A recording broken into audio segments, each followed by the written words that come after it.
गुरुर्ब्रह्मा गुरुर्विष्णु गुरुर्ब्रह्मा गुरुर्विष्णु गुरुर्देवो महेश्वरा गुरुर्देवो महेश्वरा गुरु साक्षात् परम ब्रह्मा गुरु साक्षात् परम ब्रह्म तस्मै श्री गुरुवे नमः तस्मै श्री गुरुवे नमः तस्मै श्री गुरुवे नमः तस्मै श्री गुरुवे नमः ध्यानमूलं गुरुर्मूर्ति ज्ञानमूलं गुरुर्मूर्ति पूजामूलं गुरुपदम् पूजामूलं गुरुपदम् मन्त्रमूलं गुरुर्वाक्यम् मन्त्रमूलं गुरुर्वाक्यं मोक्षमूलं गुरुकृपा मोक्षमूलं गुरुकृपा अज्ञानतिमिरान्धस्य अज्ञानतिमिरान्धस्य ज्ञानाञ्जनशलाकया ज्ञानाञ्जनं समापय चक्षुर्मिलितं येन चक्षुर्मिलितं येन तस्मै श्री गुरुवे नमः तस्मै श्री गुरुवे नमः मन्नाथ श्री जगन्नाथ मन्नाथ श्री जगन्नाथ मद्गुरुं श्री जगद्गुरुं मद्गुरु श्री जगद्गुरु मदात्मा सर्वभूतात्मा मदात्मा सर्वभूतात्मा तस्मै श्री गुरुवे नमः तस्मै श्री गुरुवे नमः असतो मा सद्गमय अस्तो मा सद्गमय तमसो मा ज्योतिर्गमय तमसो मा ज्योतिर्गमय मृत्योर्मा अमृतं गमय मृत्योर्मा अमृतं गय हे गुरु परमात्मा हे गुरु परमात्मा आप हमें असत मार्ग से निकालकर सत्मार्ग से निकालकर अंधविश्वासों से निकालकर अंधविश्वासों से निकालकर परमात्मा का जो सत्य स्वरूप है सत्स्वरूप है उसमें निष्ठा जगाने की उसमें निष्ठा जगाने की कृपा करें। आप हमें अज्ञान अंधकार से निकालकर परमात्मा के संबंध में फैली हुई भ्रांतियों से निकालकर परमात्मा के सच्चिदानंद स्वरूप का अनुभव कराने की कृपा करें। आप हमें जन्म मरण के भय से छुड़ाकर जीवित अवस्था में ही मुक्ति का अनुभव कराने की कृपा करें। ओम शांति शांति शांति। ओम शांति शांति शांति। सभी लोग अपने मंगल नेत्रों को खोल लें और श्रोताओं के रूप में जो बैठे हुए हैं सभी प्रेमियों के चरणों में मेरा पुनः प्रणाम।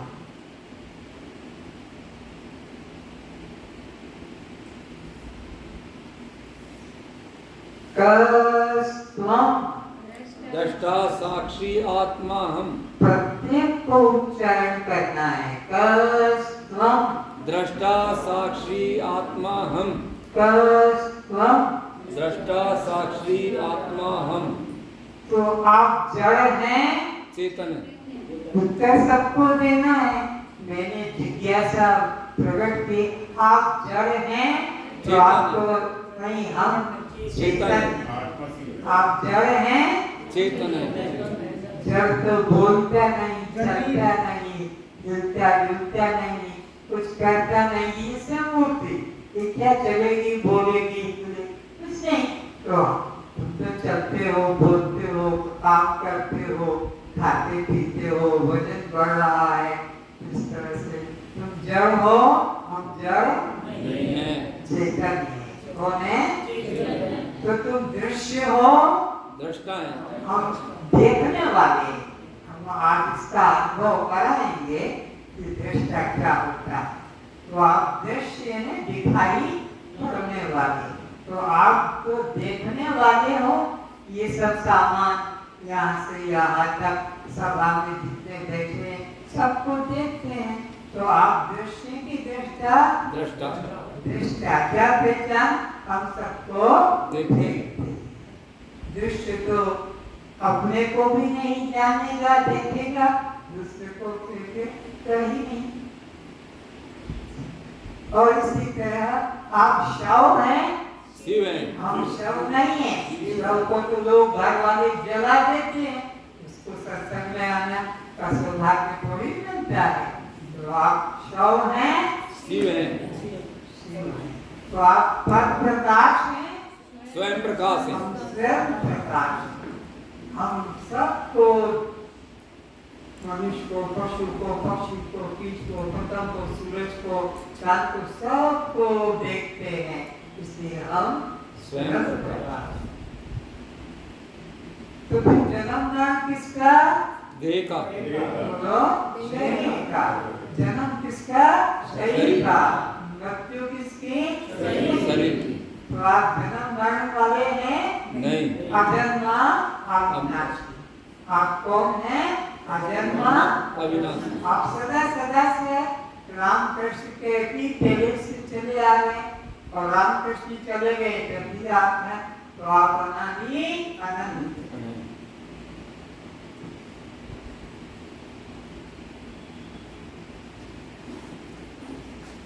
सभी अपने फोन को साइलेंट मोड पे कर देना है।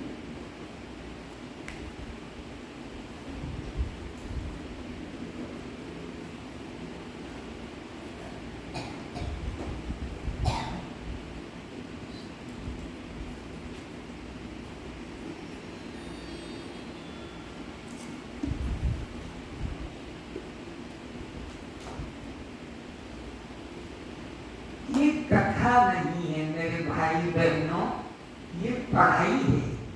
गुरु विद्या की ये पढ़ाई है, इसलिए इसमें तो प्रश्न पूछे जाएंगे, उत्तर लिए जाएंगे, परिभाषाएं लिखाई जाएंगी।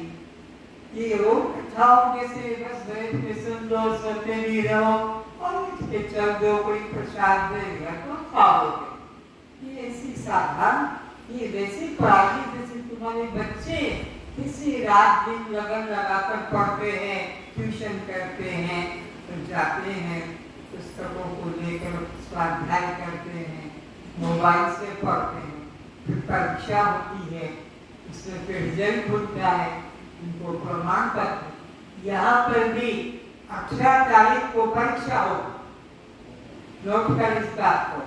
18 तारीख को रिजल्ट परीक्षा है, 19 को परीक्षा है, 20 को अंतिम समाप्ति का आपको प्रसाद दिया जाएगा। कोई एक पैसा भी आपको समांतर लाने की, बैठने की, कोई एक पुष्प भी चढ़ाने की जरूरत, कोई साधन में आपको नहीं। शुद्ध रूप तुम्हारा जो है वो बताया जाएगा। श्रद्धा है वो ग्रहण करेंगे, नहीं श्रद्धा है भटकते आ रहे, भटकते रहे। उत्तर देने की हर एक व्यक्ति चेष्टा करे। एक ये मास्टर जी हैं, बस हर एक का उत्तर दे देते हैं, नहीं, सब विद्यार्थियों को उत्तर देना है। तो सत्य किसे कहते हैं? छोटी सी बात है, सत्य की परिभाषा जो नित्य नाशवान नहीं, परिभाषा लिखाई है कागज के ऊपर, जिसका कभी नाश ना हो, उसे सत्य कहते हैं। लिखाया कि नहीं? लिखाया। नहीं लिखा, फिर लिख लो।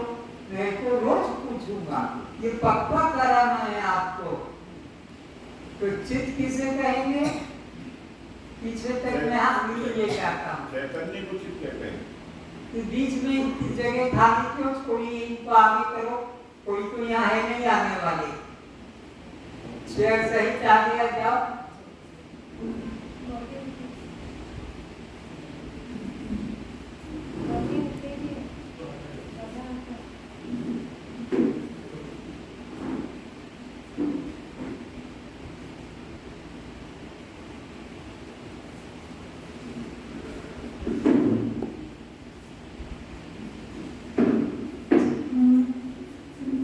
चेयर पे बैठना अनुकूल समझते हैं, चेयर पे बैठे, बाकी नीचे आ जाए। मालूम पड़ता है कि जिज्ञासु है। एक वहां बैठा है, एक उधर बैठा है, बीच में बैठा है। ये सिस्टम नहीं है। क्रम से एक के पीछे विद्यार्थी बन गया। तो आनंद किसे कहते हैं? नए विद्यार्थी बोलो। जो तीनों कालों में प्रिय लगता हो। जो तीनों कालों में प्रिय लगता। ये एक सज्जनी जो उत्तर हरे का देते, बाकी सब कहते भोले भगवान बन। आपके पास में कापी नहीं है तो कापी ले लो, पेन नहीं तो पेन ले लो, लिखने की चेष्टा करो, घर में पढ़ लो, रास्ते में पढ़ लो, पढ़ के उत्तर दे दो। लेकिन कम से कम जिज्ञासा तो रखो कि हम आगे बढ़े। तो दृष्टि किसे कहेंगे? जो दिखाई जो पड़ता दिखाई है। और भी भाई बोलो। जो दिखाई पड़ता हो, आसमान हो। जो दिखाई पड़ता है। तो दृष्टि किसे कहेंगे? जो दिखाई पड़ता है।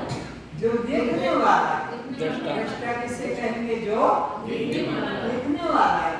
देखने वाले हम हैं। दिखाई पड़ने वाला जगत है, संसार है। तो आप शव हैं? क्या है? तो शव के लक्षण क्या बताए थे? निष्क्रिय, निष्क्रिय, निष्प्राण, निर्जीव, निर्जीव, निष्प्राण निष्क्रिय। और शिव किसे कहते हैं? सजीव, सक्रिय। तो आप शव हैं कि शिव हैं? क्रिया, नहाना, धोना, लेना देना, काम करना, ऑफिस में, घर में, रसोई में, तो हम तो काम चैतन्य हैं। शव मुर्दे को घर में रखते कि जलाते हैं? जलाते, बोलो।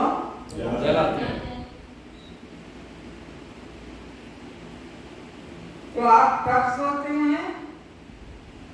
नीचे वाले बताए।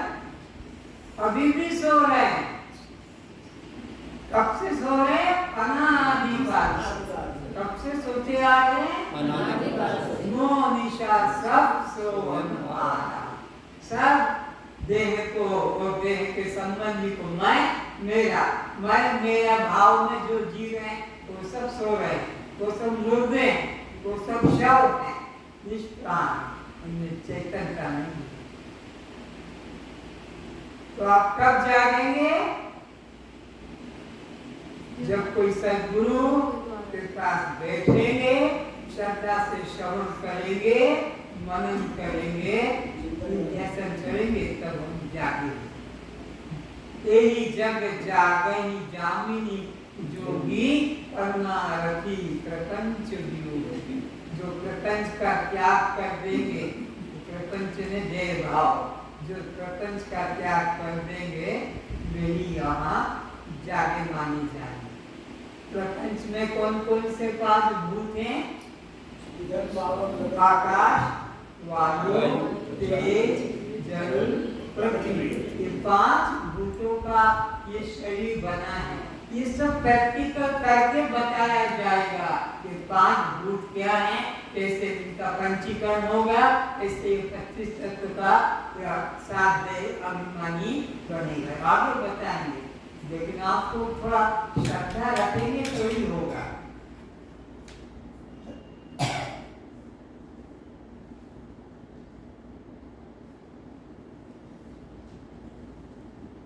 वो आत्मा के 4 लक्षण कौन से हैं? पीछे से कोई हाथ उठाओ। बोले भगवान पीछे लाल सब ऐसे ही हैं, थोड़ा बुद्धि विवेक नहीं है, दिखाया है।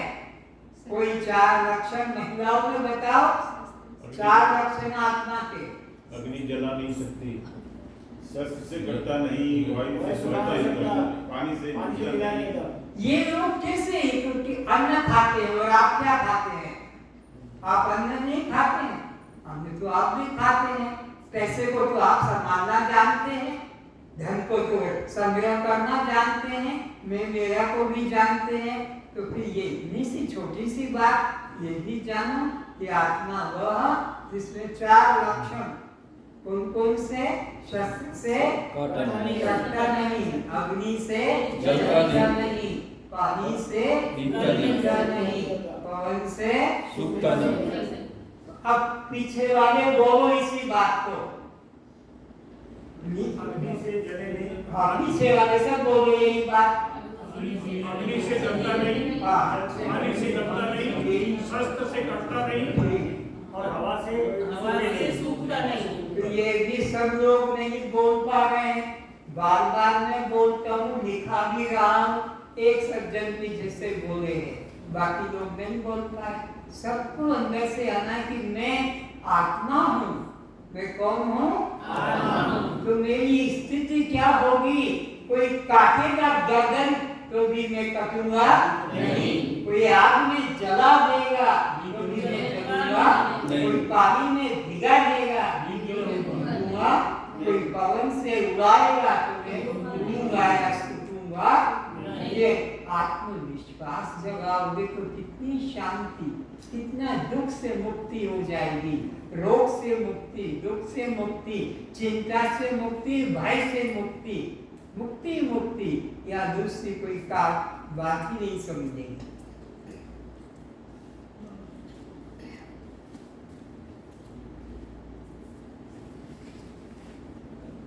ये जो जन्मदिन मनाते हैं, ये किस बात के लिए? खुशी के लिए, खाने पीने के लिए है? नहीं। अरे ये रोने का दिन है। हाय हाय हाय हाय, इतने वर्ष मेरे बीत गए और जिस लिए ये परमात्मा ने मनुष्य जीवन दिया वो काम मैंने अभी तक नहीं किया। ये पश्चाताप करना है, ये चिंता करना है, दुख मनाना है। ये हैप्पी बर्थडे टू यू, नाचना गाना, दोस्तों को बुलाना खिलाना, ये तो व्यवहारिकता नीचे चली। तुम्हारे को ये पश्चाताप करना है कि मेरे जीवन के 40 साल चले गए, मेरे जीवन के 50 साल चले गए, सरकार ने भी रिटायर करके मेरे को भेज दिया कि अब तुम योग्य नहीं हो, तो अभी तक भी मैंने परमात्मा को नहीं जाना, अभी तक भी मैंने आत्मा को नहीं जाना। तो ये पश्चाताप करने का, ये किसी को पता ही नहीं है बात को। ये मालूम है कि मिठाई लाना है, दीपक जला दो और बुझा दो। दीपक जलाया और फिर बुझाया तो बोलो, दीपक जलाया, मोमबत्ती लेके आओ, माचिस लेके आओ, तेल दीपक लाओ, जला दिया और गाना शुरू कर दिया, तो बुझाया तो जलने देना, जितनी देर जलता है, तेल है, मोमबत्ती की है, लंबाई है ना। ये शिक्षा देना है कि इतने वर्ष जीवन के तुम्हारे बुझ गए, तुम्हारा जो जीवन का निश्चित था 80 साल, 90 साल, 100 साल, फिर 125 साल, फिर 150, तो जितना था उसमें से इतने बुझ गए, समाप्त हो गए, इतने जले जितने, उनको बुझा दिया। तो क्या शिक्षा मिलती है? मेरे जितनी आयु थी उसमें से इतने जीवन अब पता नहीं मौत कब आएगी मालूम है? बोलो नहीं। एक श्वास का भरोसा नहीं कि जो बाहर गई है वो अंदर आएगी कि नहीं आएगी, कोई भरोसा नहीं। तो श्वास का तो भरोसा नहीं, पर इतने वर्ष बीत गए, इतने वर्ष खर्च हो गए, इतने वर्ष समाप्त हो गए और मौत कब आकर उठा ले जाए कोई भरोसा नहीं है। श्वास श्वास में नाम सुने, वृथा श्वास मत हो, न जाने इस श्वास का जो बाहर गई आवन होए। इसलिए जन्म दिवस मनाना का मतलब है कि अपने को पश्चाताप करना है और अगले साल के लिए सजग होकर साधन में जुट जाना। इस साल तो मैं उन्नति करूंगा, इस साल तो मैं और उन्नति, बिजनेस में उन्नति करते हैं, संसार के अंदर नौकरी में उन्नति करके इससे ऊपर हो जाऊंगा। पर इस संबंध में विचार करो कि इतने वर्ष बीत गए और अभी तक मैंने अपना कल्याण मैं क्या मुंह दिखाऊंगा परमात्मा को कि तेरे को किस लिए भेजा था। ना बच्चे बच्ची पैदा करने को लज्जा नहीं आती तो कुतिया सुअरी गधेड़ी घोड़ी ऊँची कर रही, तो तूने भी 2-3 बना के दिखा दिया, तो क्या ये कोई मनुष्य जीवन की महिमा है?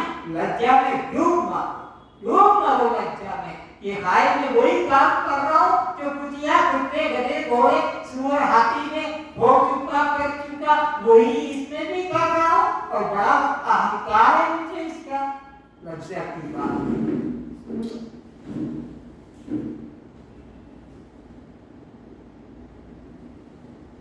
तो किस दृष्टि से मनुष्य पशु समान है? आहार निद्रा भय मैथुन। आहार निद्रा भय मैथुन। आहार निद्रा भय मैथुन। पशु आहार करते कि नहीं? करता बोलो। मनुष्य आहार करता कि नहीं? करता है। दोनों में कोई अंतर की समान है? पशु निद्रा करता है कि नहीं? करता है। मनुष्य निद्रा करता कि नहीं? दोनों में समानता है। पशु भयभीत होता कि नहीं? मनुष्य भयभीत है कि नहीं? दोनों समान है। पशु बच्चे पैदा करता कि नहीं? मनुष्य भी बच्चे पैदा करता है। क्या अंतर है? दोनों बोलो समान। मनुष्य में क्या विशेषता है जिसको शास्त्रों में बड़ी महिमा गाई है? मनुष्य की महिमा क्या है? उसमें ज्ञान प्राप्त करना। ज्ञानम नरणम अधिकम विशेषो। आत्म ज्ञान से रहित मनुष्य किसके बराबर है? कोई चाहता उसमें। इसलिए आत्म ज्ञान ही वजह से हम मनुष्य कहलाने योग्य नहीं। अगर आत्मज्ञान नहीं हुआ तो हम किसके बराबर हैं? पशु के बराबर। हमारी 2 टांगे हैं, वो 4 टांग से चलते हैं। अब 2 टांग वाले पशु हैं। कौन? जिन्होंने आत्म ज्ञान, परमात्मा का ज्ञान, मुक्ति का ज्ञान प्राप्त नहीं किया और संसार में ही पद प्रतिष्ठा परिवार में जीवन व्यतीत कर रहे हैं, कर दिया। ये किसके बराबर है? ज्ञान नहीं लिया।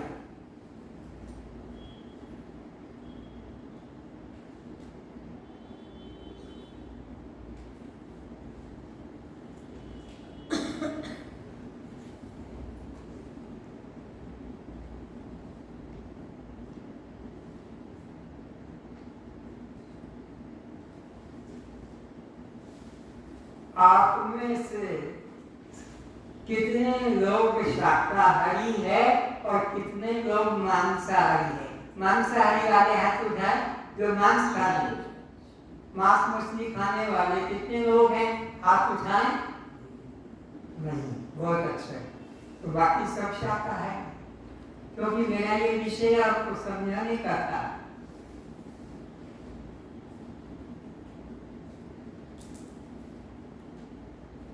शबरी ने शादी क्यों नहीं किया इसको समझेंगे। जंगल में रहने वाली, बाप बूढ़ा हो गया और घर में कोई नहीं, सब काम शबरी करती है। बाप ने सोचा मैं मर जाऊंगा, मेरी लड़की जवान है, अब इसकी मुझे शादी कर देना चाहिए। लड़के वाले को पता किया, लड़के वाले ने कहा कि हमारे बारातियों का अच्छा इज्जत होना चाहिए। बोले मैं बढ़िया बढ़िया हलवाई को बुलाकर, रसोई वाले को बुलाकर लड्डू बनवाऊंगा, भात बनवाऊंगा और भी दाल रोटी चूरमा सब होगा। बोले ये नहीं, मांस होना चाहिए। बोले भाई हम तो कभी खाया तो कैसे दे दे? तो बोले तुम्हारी लड़की से हम अपना शादी लड़के की नहीं करेंगे। अब बुरा बाप मजबूर हो गया, क्या करूं, कैसे करूं? तो लड़के वाले इनकार कर रहे हैं और मैं मर जाऊंगा, मेरी जवान लड़की रह जाएगी, इसकी शादी कौन करेगा? तो कहा अच्छा अच्छा, तुमको मांस भोजन दिया जाएगा। और घर सज्जा को बाप लोग जैसे आता था मजदूरी करके 5 भेड़ों को लेकर आया और बाहर बांध दिया। शबरी ने पिताजी को पूछा, पिताजी ये कौन है जिनको बांधा है लाकर? बोले बेटा कल तेरी शादी है, बाराती आएंगे, उनको भोजन दिया जाएगा। तो ये कैसे परसेगी, ज्यादा कर देगी? अरे नहीं, ये नहीं परसेगी, इन्हीं को परसा जाएगा, मतलब इनको काटा जाएगा और बनाने वाला आकर इनको बना के खिलाएगा। पिताजी वो जो कल बारात में आएंगे उनको ये खिलाया जाएगा? तो हाँ बेटा वो मांसाहार खाएंगे। पिताजी को आप सो जाइए, आप सो जाइए। पिताजी का कमरा बंद किया, आपको कल बहुत काम करना है क्योंकि शादी बारात। और पिताजी को तो सुला दिया। उन 5 घोड़ों को भागो भागो भागो, मैं अपने सुख के लिए तुम लोगों की हत्या नहीं करूंगी। और शबरी भाग गई बिना बाप को बताए, दरवाजे पे प्रणाम कर दिया। पिताजी अंदर सो रहे और 7 दिन तक भागते भागते दूर गई। क्या कहीं वो घोड़े पे बैठ के लड़का आना जाए, मुझे उठा न ले जाए, शादी तो मुझे करना नहीं उनसे। और 7 दिन के बाद संतों के आश्रम जहाँ थे वहां जाकर सेवा उनकी करती रही। झाड़ू लगाना, पोछा लगाना, कपड़े धोना, बर्तन मांजना, शबरी। और उसमें फिर राम भगवान पहुंचे और शबरी के कमरे में जाकर शबरी का हाथ का जो भी कोई कहते झूठा, ये मूर्खता की बातें हैं, जो उसको अच्छा लगा वो चुन चुन कर लाती थी। ये कड़वा है नहीं, ये खट्टा है नहीं, ये मीठा, इस झाड़ का लेकर राम को खिलाऊंगी। इस तरह से पर अज्ञानी लोग थे, चक्के उठे खिलाया।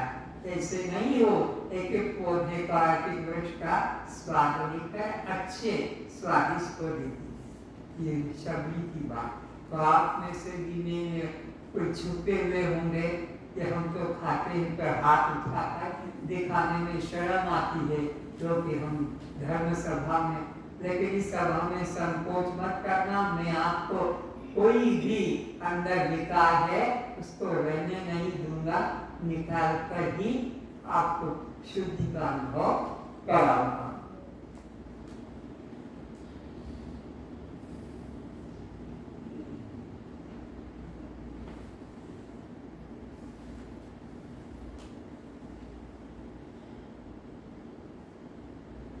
हमारा आपका मन कितने गुण वाला है? 3 गुण वाले। सतोगुण, नोट कर लो ना, रजोगुण और तमोगुण। हमारा आहार कितने तरह का है, मन कितने तरह का? 3 तरह का। सतोगुण, रजोगुण, तमोगुण। सतोगुण किसे कहते हैं, रजोगुण किसे कहते हैं, तमोगुण किसे कहते हैं? अभी आपको यहाँ पर मास्टर जी समझाएंगे। गीता अध्याय 14 श्लोक नंबर 17-18 समझा दो, पढ़ के बता दो।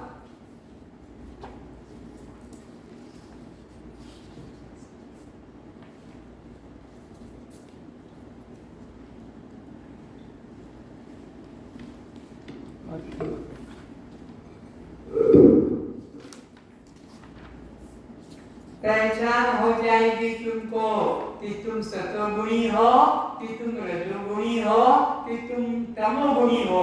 भगवान कृष्ण अर्जुन को समझा रहे हैं कि अर्जुन सत्वगुण कौन सा है। आप सब बोलो। उत्कर्ष को प्राप्त हुए सत्गुण से ज्ञान उत्पन्न होता है और रजोगुण से लोभ होता है। तमोगुण से प्रमाद और मोह ये दोनों होते हैं। और सतोगुण से तो ज्ञान पैदा होता है, रजोगुण से आप में कर्म प्रवृत्ति होती है, तमोगुण से आलस्य निद्रा मूर्ता होती है। आप में ज्ञान की रुचि है, आप सतोगुणी है। कर्म में रुचि है तो आप रजोगुणी है, और आलस्य में प्रमाद में है तो आप तमोगुणी है। पहचान अपनी अपनी बता रहे आगे। सत्गुण में यानी सात्विक भाव में स्थित पुरुष उच्च स्थानों को जाते हैं। तो सत्वगुण में स्थित देव योनि में, स्वर्ग में, वैकुंठ में और ऊपर कैलाश में ऐसे उच्च लोकों में जाते हैं। और राजस पुरुष बीच में रहते हैं। ये मध्य में, बीच में, मृत्यु लोक में कोई राजा बनता है तो कोई सैनिक बनता है तो कोई व्यापारी बनता है तो कोई अपना नौकर बनता है, ये मध्य में। और प्रकृति में स्थित होना मिथ्या ज्ञान से युक्त पुरुष का सुख दुख। अच्छा ये व्याख्या। और तमोगुण से अधोगच्छति तामसः, अधोगति को प्राप्त होता है। अब गीता के अंदर भगवान ने आहार के बारे में भी 6 अध्याय के अंदर इस बात को स्पष्ट कर दिया है। 6 अध्याय को खोलें और उसमें देखें कि भगवान 16-17 श्लोक 2 नंबर में, 6 अध्याय का 16-17। गीता तो बहुत पढ़ी है, बहुत बार पढ़ी है, लेकिन ध्यान पूर्वक विवेक पूर्वक अध्ययन नहीं हुआ है। इसलिए यहाँ गीता के मुख्य मुख्य भगवान के उपदेशों को बताया जाएगा। अधिक खाने वाले अर्थात अपनी शक्ति का उल्लंघन करके शक्ति से अधिक भोजन करने वाले का योग सिद्ध नहीं होता। स्वादिष्ट भोजन, मिर्च मसाले वाला, एक खटाई वाला, इतना नाना प्रकार का, ताकि ज्यादा मैं खा सकूं, अपनी मटकी को भर सकूं, यह उनकी प्रकृति है। और बिल्कुल न खाने वाले का भी योग सिद्ध नहीं होता। और जो ज्यादा भूखे मरकर उपवास करते हैं, मैं ये नहीं खाऊंगा, आहार नहीं लूंगा, केवल पानी पीऊंगा, केवल फल लूंगा, उनको भी ज्ञान सिद्ध नहीं होता। और ज्यादा खाने वाले को भी सिद्ध नहीं होता। तो भूखे मरने वालों को भी ज्ञान नहीं होगा और अधिक खाने वाले को भी ज्ञान, सामान्य ज्ञान, भूख निवृत्ति, पेट में भूख है, भोजन से निवृत्त हो गया, वो लोग ज्ञान में बैठ पाएंगे, उनका मन एकाग्र होगा, चंचल मन अज्ञानी की तरह नहीं होगा। आगे 16-17 दोनों श्लोक। जो खाया जाए वह आहार अर्थात अन्न, और चलना फिरना जो पैरों की क्रिया है वह विहार, यह दोनों जिसके नियमित परिणाम से होते हैं, और कर्मों में जिसकी चेष्टा नियमित परिणाम से होती है, जिसका सोना और जागना नियत काल में यथायोग होता है, ऐसे यथायोग आहार विहार वाले और कर्मों में यथायोग चेष्टा करने वाले तथा यथायोग सोने और जागने वाले योगी का दुख नाशक योग सिद्ध होता है। इस तरह से सत्वगुण व्यक्ति का कल्याण में ये आहार मदद करता है।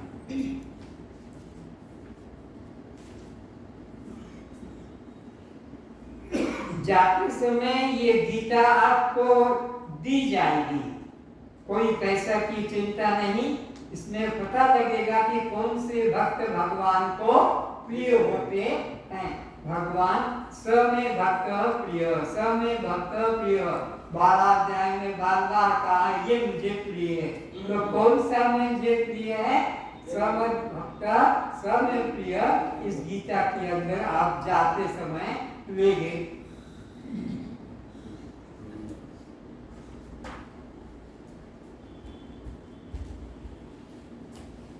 तो ये तो समझ में आ रहा कि ये सत्संग साधारण सत्संग और लोगों का जैसे सत्संग होता है और तुम जाकर बैठ के सुनते हो, उसमें और इसमें तुम्हें जमीन आसमान का फर्क लगेगा विचार से जब सुनोगे तो।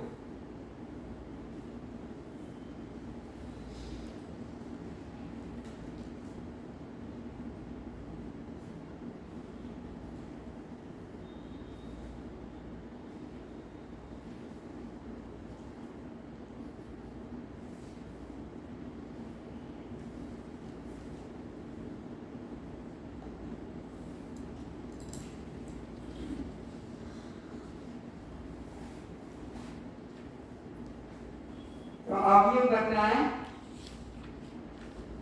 असत किसे कहते हैं? असत कोई बताए? ये सारा संसार ही असत्य है, जो नासवान है। ना सत को बता दिया, मिथ्या को भी बता दिया, असत नहीं जाना। असत अलग चीज है, मिथ्या अलग चीज है। असत उसे कहते हैं जिसको कहा तो जाए पर छू कर दिखाया बताया ना जा सके, उसे असत कहते हैं। जिसको कहा तो जाए लेकिन छू कर बताया ना जा सके। जैसे अपना नाम,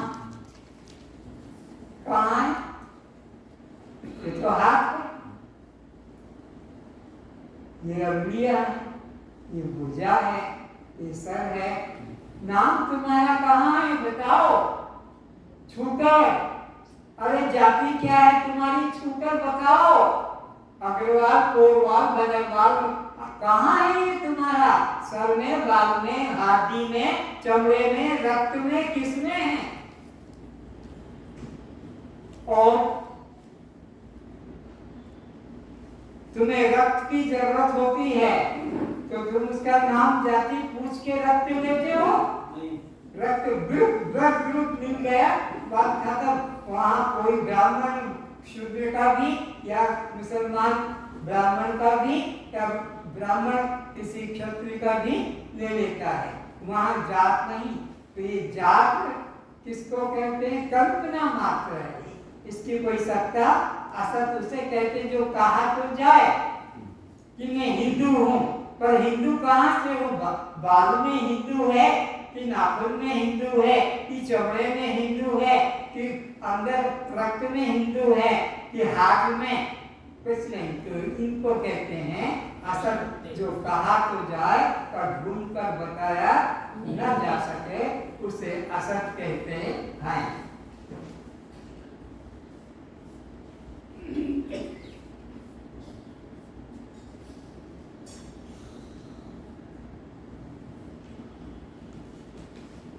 कबीरदास जी अपने शिष्य के घर से दूसरे शिष्य के पास जाते समय सुई देकर गए थे। उसका क्या तात्पर्य था? कि अगले जन्म में सुई मुझे दे देना। ये शिष्य को क्या शिक्षा देने के लिए दी थी? संत घर में बैठे हैं, तेरे पास बैठने को समय नहीं, दुकान करने में लगा है और ये धन तेरा अगले जन्म में साथ जाने वाला नहीं है। सुई जाएगी? नहीं, सुई नहीं जाएगी। तो फिर ये बाकी का जो बैंक बैलेंस बना के रखा है, जमीन में छुपा के मटके में गाड़ के रखा है, ये कहाँ कैसे ले जाओगे? तो तुम्हारा कोई शरीर भी यहीं रखना पड़ेगा। शरीर भी ले जाने की अगर सुविधा होती तो लोग जंगलों में चीरा लगवा के रुपया सोना हीरा भरवा के और ले जाते। हीरा खरीद लेते, सोना खरीद लेते और उसको अपने पेट में चीरा करवा भरवा के और 1 केजी 2 केजी जितना उससे घुसा दो और सिलाई कर दो। शरीर भी भगवान ने ले जाने का मौका, शरीर भी यहीं छोड़ना पड़ेगा। अगर शरीर भी ले जाने की सुविधा होती तो ये बड़े बड़े मटके वाले पेट वाले अपने 5 केजी 4 केजी घुसा देना और भगवान से वहां जाकर बात कर।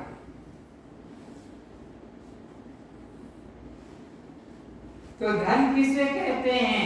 जो बैंक में रखा है कि किसी के उपयोग में आता है? जिसके उपयोग में आता है। पक्का कर लो, धन वह नहीं जो बैंक में, धन वह नहीं जो जेब में, धन वह नहीं जो घर में, धन वह जो उपयोग में आए। किसी के उपयोग में आए तो धन है, नहीं तो मिट्टी है, मिट्टी है।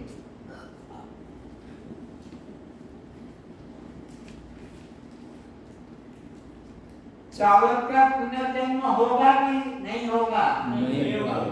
धान का पुनर्जन्म क्यों होता है? छिलका होता है। छिलका। अज्ञानी का पुनर्जन्म क्यों होता है? ये देह का अहंकार, ये चमड़े का, इसका अहंकार कि मैं यह हूँ, मेरा ये नाम, मेरा ये जाति, मेरे ये संबंधी, इसलिए इनका फिर बार बार जन्म लेना पड़ता है। ज्ञानी का पुनर्जन्म क्यों नहीं होता है? उसको इस चमड़े का, देह का अहंकार नहीं होता, इसलिए ज्ञानी का पुनर्जन्म नहीं होता। ये ज्ञान जो तुम यहाँ सुन रहे हो, लिख रहे हो, मैं पूछ रहा हूँ, उत्तर दो, ये अगर हृदय में बैठ गया तो तुम्हारा और जन्म लेना नहीं पड़ेगा। 84 के चक्कर में जाकर कुत्ता, सुअर, गधा, घोड़ा, सांप, बिच्छू, चिड़िया, तोता अब और नहीं बनना पड़ेगा। इतने जन्म बिगड़ गए इसी 84 में, बार बार पशु पक्षी कीट पतंग ले लेकर।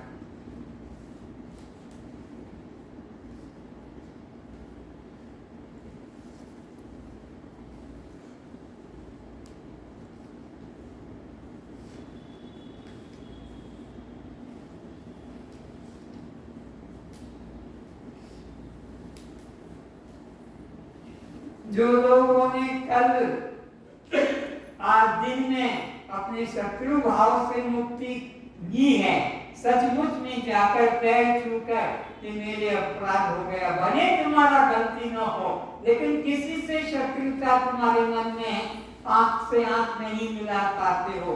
किसी भी धन को, बात को, दुकान को, व्यापार को, नौकरी, किसी कारण से अगर किसी में शत्रु भाव जग गया है तो उससे शत्रु भाव से मुक्ति अगर नहीं दोगे तो अगला जन्म उसी का कुत्ता, उसी का घोड़ा, उसी की गाय, उसी का और कोई नौकर बनकर आना पड़ेगा। ये बात सच है, क्योंकि भगवान ने गीता के 8 अध्याय के 6 श्लोक में कहा है, पढ़ के बताओ। 8 अध्याय के 6 श्लोक में, यम यम ईश्वरं भावे तज्जन्ते कलियुगं तम तमे कौन्ते सदा तद भाव भावितं। ध्यान से सुनना, थोड़ा थोड़ा पढ़ना। 8 अध्याय का 6। हे कुंती पुत्र, प्राण वियोग के समय यह जीव जिस जिस भी भाव का अर्थात जिस किसी का भी देवता विशेष का चिंतन करता हुआ शरीर छोड़ता है। बस भगवान कृष्ण अर्जुन अपने प्रिय भक्त, प्रिय शिष्य को क्या कहते हैं कि जब प्राण तो सबको छोड़ना ही पड़ेगा, ज्ञानी हो कि अज्ञानी की मूर्ख हो, तो जब ये प्राण छूटेंगे उस समय इसके मन में जिसका रूप आ जाएगा, इसके मन में जिसका ख्याल आ जाएगा, अगला जन्म उसी के साथ उसका होगा, अगला जन्म उसी योनि में जाना पड़ेगा। तो कुत्ता है कि गाय है कि घोड़ा है, गधा बनना पड़ेगा। फिर पढ़ो।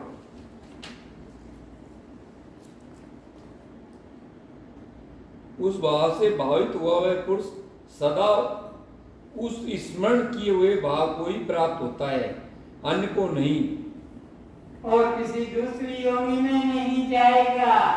मरते समय जिसकी याद आ गई, पत्नी की आ जाए, पति की आ जाए, अगला जन्म फिर लाल जूते खाने को उसी के पास आना पड़ेगा, क्योंकि तुम्हारे तो ध्यान पत्नी में था, तुम्हारा ध्यान मरते समय पत्नी में था, तुम्हारा ध्यान मरते समय किसी शत्रु में था, तुमको उसी योनि में जन्म लेना पड़ेगा।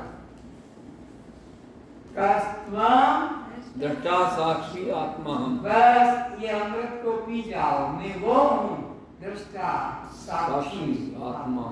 तो अब एक एक व्यक्ति से मैं पूछूंगा, सबको उत्तर देना होगा कि जो जो मेरा है वह मैं कभी नहीं हो सकता। दृष्टांत देकर समझाओ। तुम ही शुरू करो मास्टर जी, पहले तुम ही बोलो कि जो जो मेरा है वह मैं नहीं हो सकता। दृष्टांत से समझाओ। मेरी ये पुस्तक मैं नहीं हो सकती। बस इन्होंने री से शुरू किया है, रा से पहले बताओ। रा जिसमें जो भी व्यक्ति हो बोलेगी।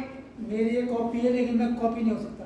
मेरी ये कॉपी है लेकिन मैं कॉपी नहीं हो सकता। हाँ, बहुत सुंदर। और इसी तरह बोलो, बोलते जाओ ना। मेरा ये हाथ है। वो तो अपना ध्यान में मग्न है, उनकी बात छोड़ो। और हाँ, मेरा ये पेन है लेकिन मेरा पेन नहीं। बहुत अच्छी बात है। और बोलो, बैठे बोलो। हाँ। मेरी ये पैंट है लेकिन मेरी नहीं हो सकती। और मैं नहीं हो सकता। मैं नहीं। मेरी नहीं, मैं नहीं हो सकता। मैं नहीं हो सकता। मेरी मत बोलो। नहीं। मेरा घर, मैं घर, मैं- मेरी गाड़ी, मैं- बोलते जाओ। पूछे कर बोलो मेरे भाई। मेरा ये हाथ में नहीं हो सकता। हाँ, मेरा जूता, मैं जूता नहीं हो सकता। बोलो। मुझे कुछ नहीं चाहिए, मेरा कुत्ता, जूता नहीं हो मुझे कुछ नहीं चाहिए। मेरा नहीं हो सकता। सकता। मैं कुत्ता नहीं हो सकता। मैं कुत्ता, नहीं हो सकता। मैं जूता, नहीं हो सकता, मैं बेटा, नहीं हो सकता, मैं बाप। नहीं हो सकता, जिसको भी तुमने मेरा कह दिया वो मैं कभी। नहीं नहीं हो हो सकता। सकता, और माताओं में भी कुछ बुद्धि लगाओ। मेरी साड़ी, मेरी हो सकती, मैं साड़ी, नहीं हो सकती, और इसी प्रकार मेरी चोटी। मेरी नहीं हो सकती, बड़ा घमंड है लंबे लंबे पूछेगा के चलने का, आगे आगे लटका के दिखाने का। हाँ, पर ये बाल गंदी चीज भोजन में मुंह में आ जाए तो तुम उसको पवित्र मानते हो। पवित्र यही बाल जो भोजन में आ जाए, मुंह में आ जाए तो थूक देते हो, इतना अपवित्र मानते हो। और उसी बात को सजाते हो। इधर से दिखाते हो कि उतना लेके चल रहे हो। तो ये विचारना कि जो मेरा है वो कभी मैं नहीं हो सकता, और जो मेरा नहीं मेरी है वो भी मैं कभी नहीं हो सकती। अब मेरे पे बताओ कौन कौन मेरे हैं, उनके बताओ। भगवान मेरे हैं, भगवान मेरे हो सकते। और कोई बोलो। उदाहरण से अरे मेरे पिता, मेरे दोस्त, मेरे बाल, मेरे दुकान, जो भी है, जिसको मेरे मेरे कहते हो, मेरे संबंधी, मेरे रिश्तेदार, मेरे मित्र, मेरे कपड़े, मैं नहीं हो सकता। मैं नहीं हो सकता। एक एक को ये बात बोलना थी, लेकिन लोग श्रद्धा नहीं रखते हैं, इसलिए बोलते नहीं। अगर श्रद्धावान होते तो एक के बाद कोई न कोई दृष्टांत देके बताते। मेरा हाथ, किंतु मैं हाथ नहीं हो सकता। मेरा कान, लेकिन मैं मैं नहीं हो काम, सकता। नहीं हो सकता, मेरा मेरा शरीर गला दाढ़ी, मैं दाढ़ी। नहीं हो सकता, अरे बोलो ना कोई तो। मेरी चूड़ी पर मैं चूड़ी नहीं हो सकती, नहीं हो सकता। नहीं, मेरी चप्पल, मेरी नहीं हो मैं चप्पल। नहीं हो सकती, मेरी बाली, मेरी बाली। नहीं हो सकती, जो जो मेरा होता है वो मैं उससे आनंद होता हूँ। मेरा भगवान मैं 2 घंटे पर अभ्यास करता हूँ बनाने के लिए, तुम्हारे लिए। 2 घंटे कम से कम लगते हैं क्वेश्चन पेपर बनाने में कि कल क्या समझाया, ताकि आज इनसे पूछा है। और तुम उत्तर देने में इतने आलस करते। अरे कौन सी ये कौन बैठा है मोबाइल लेकर? ये देवन की शक्ल को बाहर कर दो। ये मोबाइल आन लेके बैठे।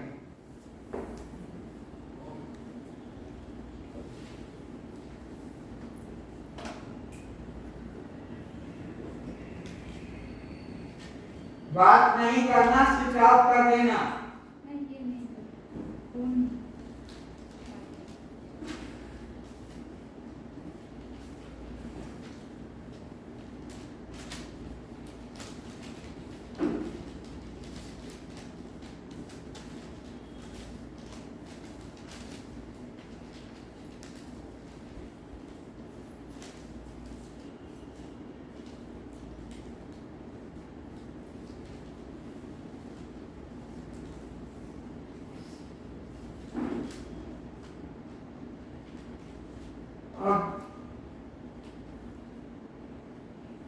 ये स्वेटर, ये शाल, ये कंबल, ये सिल्क की साड़ी, इसके संबंध में भी मैं को बताना है। मैं खाली कथाएं नहीं सुनाऊंगा, जीवन में सच्चाई लाना है। तो रेशम की प्राप्ति करना है। रेशम की साड़ी कैसे मिलती है? 2 लाख जीवों की हत्या होती है तब एक रेशम की सिल्क की साड़ी मिलती है। जिनके पास में सिल्क की साड़ी हाथ उठाओ, देखो वो हाथ उठाने में भी शर्म है। पाप किया है तो आपको पाप में नहीं मानते। 2 लाख कैसे? सुनो उसको, ऐसे अंडे होते, अंडे झाड़ पे लटकते रहते हैं। उन अंडों के अंदर कीड़ा होता है जो चलता भी है और उड़ता भी है, चलता भी है और उड़ता है, कॉकरोच की तरह। उनको ऊपर जो खोल है उससे रेशम बनता है। तो उसको वो छेद करके निकल जाएगा अंदर वाला जीव, तो फिर खद्दर सिल्क बनेगा।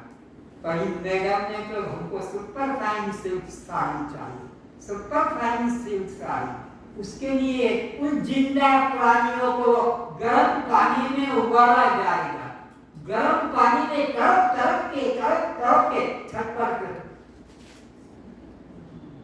तब उन अंडों को जो झाड़ पे लटके हैं उनसे तो निकाल के लाए, पानी में उबाल दिया, फिर उससे तार निकलता है। 8 अंडों को जोड़कर एक तार बनता है, उससे फिर साड़ी बनती है। 2 लाख जीव उबाल के मारे जाते हैं, 2 लाख जीव उबाल के मारे जाते हैं, तब एक साड़ी बनती है। तब पंडित जी की, सेठ जी की धोती बनती है या चादर बनती है। सिल्क की साड़ी पहनना, उपयोग करना, ये तुमने कभी नहीं सुना होगा कि जाना भी नहीं होगा, पर मैं तो बता रहा हूँ कि कैसे पैदा होता है। और वो झाड़ पे जीव होते हैं, झाड़ पे पैदा होते हैं, झाड़ पे ही वो अंडा तैयार हो जाता है और उसमें से जीव छेद करके निकल जाए तो खद्दर सिल्क जो कोई खरीदना चाहते नहीं, तो सुपर फाइन सिल्क कब मिलेगी? जब उसको पानी में उबाल के जीव को मार दिया जाएगा। तो 2 लाख जीव को हत्या करके फिर साड़ी पहनते हैं। तो ये पाप कभी मत करना। रेयान, टेरिकॉट, सूती कई कपड़े हैं, उनसे रक्षा कर लेना, लेकिन सुपर फाइन सिल्क खरीद कर पाप संग्रह मत करना। अब ये जो गरम कपड़े वाले हैं वो भी समझेंगे, स्वेटर है, कंबल है और भी प्रकार के। तो जो ठंडे देश है वहां पर जो जीव होते हैं, मेरे पास वो सब पिक्चर है पर यहाँ सुविधा नहीं है बताने का, तो इस तरह से वो उनके परमात्मा ने लंबे लंबे बाल बनाए हैं ताकि उनसे ठंडी की रक्षा हो जाए। जब 12 ही महीने ठंडी पड़ती है, कांपते हैं, पानी बर्फ गिरता है, उनके रक्षा के लिए। तो ये क्या करते हैं? कंबल बनाने के लिए जिंदा को चीरा जाता है, मशीन के अंदर डालकर उनके बालों को मशीन से, ऑटोमेटिक मशीन से वो चिर जाते हैं, नंगे हो जाते हैं, बिल्कुल हड्डी हड्डी दिखती है और उनको फिर छोड़ दिया जाता है। वो कंबल, वो रजाई जो आप बनाते हो उन बालों से, फिर स्वेटर, फिर शाल और भी कई प्रकार की चीजें बनती हैं। नंगे करके उनके बालों को, सब को जो परमात्मा ने, प्रकृति ने उनके जीवन रक्षा के लिए बनाए थे। तुम्हारे बाजारों में गरम तुम जाते हो, गोला गोला लेके आते हो, स्वेटर बनाना है, कितने गोले चाहिए, तो दुकान वाला दे देता है और तुम उसको बनते रहते हो। और वो उसमें जीवों की हत्या हुई है, कितने जीव मरे हैं ठंडी के अंदर, उसके बालों से तुमने स्वेटर बनाया, कि शाल बनाया, कि कंबल बनाया। ये चीजों का प्रयोग करना हानिकारक नहीं, पाप का धर्म।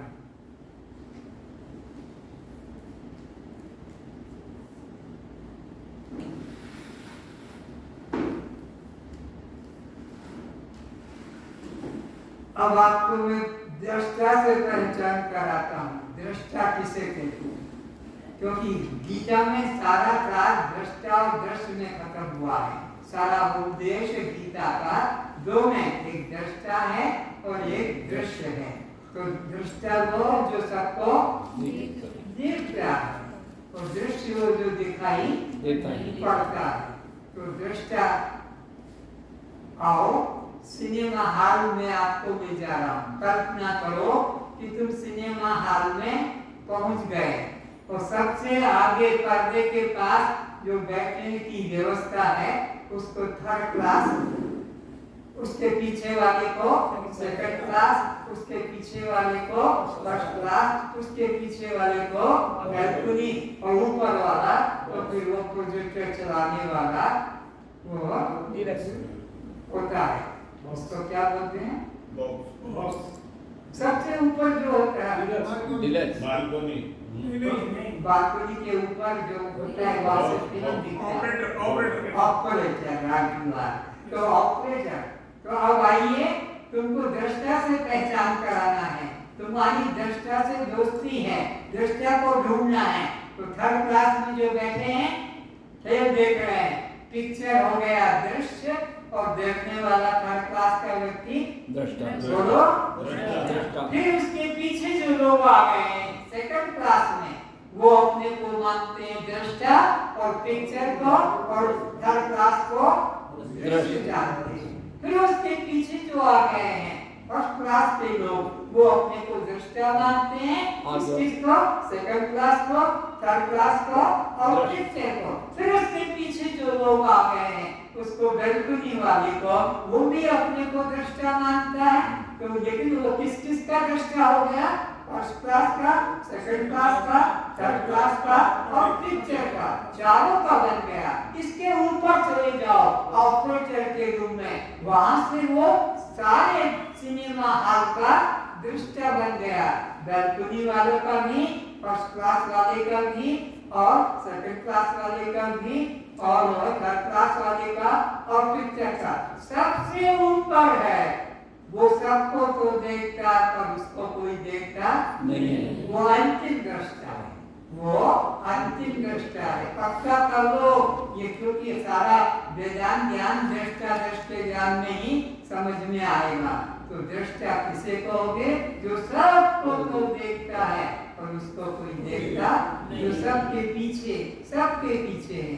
सबसे पहले आपने देखा थर्ड क्लास वाले ने पिक्चर को, वो दृश्य और ये दृष्टा थर्ड क्लास। फिर उसके पीछे वाला वो आकर देखता है थर्ड क्लास और फिर पिक्चर। फिर उसके पीछे आता है वो फर्स्ट क्लास वाला, सेकंड क्लास, फिर थर्ड क्लास, फिर पिक्चर। फिर उसके पीछे आता है, सर में दर्द हो तो बता देना, बार ऐसा पकड़ना पड़ता है ना इस तुमको नहीं। हाँ, तो विषय ऐसा ही लगेगा कोई तो तुम थोड़ा स्टैंड करना कि दृष्टा वास्तव में क्या है।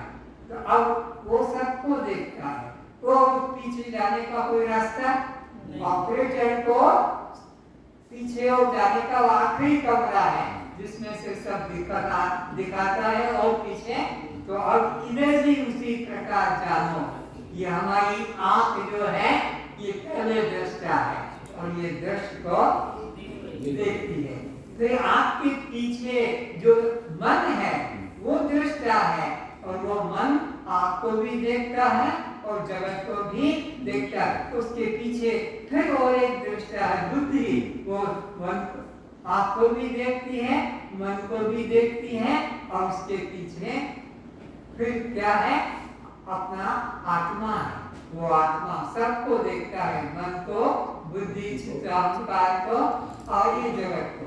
तो तुम्हारा स्वरूप दृष्टा है, तस्त्वं दृष्टा साक्षी आत्मा हम। तो तुम्हारे को देखने वाला कोई दूसरा नहीं है। तुम सबके पीछे सबके आके, जैसे वो सिनेमा हॉल का दृष्टांत देकर समझाया कि वो ऑपरेटर सबको देखता है, पर ऑपरेटर को कोई देखता वो एक कमरे में बंद होता है जहाँ से वो प्रोजेक्टर फिल्म दिखाई जाती है। तो ऐसे ही तुम देखते हो सबको, पर कोई देखता तुमको शरीर से देखेगा कि तुम स्त्री हो या पुरुष हो, गोरे या काले हो, जवान या, तुम्हारा शरीर दृष्ट है, लेकिन तुम्हारे आँख शरीर को देखता है, पर आँख को देखने वाला मन है, मन को देखने वाला बुद्धि है, बुद्धि को देखने वाला आत्मा चित्त है, चित्त को देखने वाला अहंकार है, अहंकार को देखने वाला आत्मा, आत्मा सबका अंतिम दृष्टा है।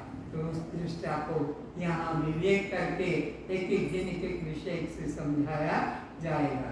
तो तुम अपने को दृष्टा रूप में जानना कि तुम ये दृश्य शरीर नहीं हो।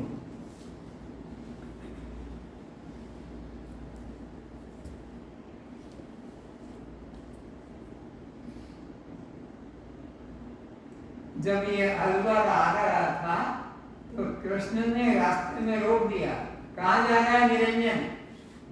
अलवर जा रहा। क्यों जा रहा? वेदांत जा जा और की जा, वहां मत जा। क्यों? अरे वहां के लोग जानते नहीं क्या सत्संग होता है, वो सत्संग को कुछ नहीं समझते हैं, नहीं समझते हैं, और कहीं जाकर कथा करना, इसका मैं वहीं सब करूंगा, तेरी बात नहीं सुनेंगे और छूट के चले जाएंगे। कल जितने आए थे आज उससे आधे रह गए, आज जितने हैं कल उससे आगे रह जाएंगे, क्योंकि ये जानते हैं कि सत्संग क्या होता है। तो कथा है, ढोल मजीरा हो रहा है, नाच गाना हो रहा है, कीर्तन हो रहा है, प्रसाद, उसी को सत्संग मानते हैं। अरे ये सत्संग नहीं है जो अभी तक कर रहे थे। सत्य का अनुभव जहाँ कराया जाता है उसका नाम है सत्संग। तो इसलिए मैंने कहा मैं उनको सत्संग कराऊंगा। कैसे कराएगा? मैं पहले बताऊंगा परिभाषाओं का ज्ञान। जड़ क्या है, चेतन क्या है, दृश्य क्या है, दृष्टा क्या है, आत्मा क्या है, अनात्मा क्या है, शव क्या है, शिव क्या है, पर प्रकाश क्या है, स्वयं प्रकाश क्या है, श्रवण क्या है, मनन क्या है। नोट करो, श्रवण मनन निध्यासन। मुझे भीड़ की जरूरत नहीं है। जिज्ञासु अगर एक दो भी होंगे तो मेरे को उसी में संतोष है। मेरे को भीड़ से क्या लेना देना, कोई पैसा नहीं बनाना, ना आश्रम बनाना, ना इसका कोई आगे पीछे है। निरंजन अकेला का अकेला, ना गुरु न चेला, ना आगे न पीछे, निरंजन अकेला घूमता है। मिल जाते प्रेमी लोग तो वे सहायता करने लग जाते हैं। तो श्रवण की परिभाषा, श्रवण किसे कहते हैं? वेदों के महावाक्य का, वेदों के महावाक्य का तात्पर्य से निश्चय करने को श्रवण कहते हैं।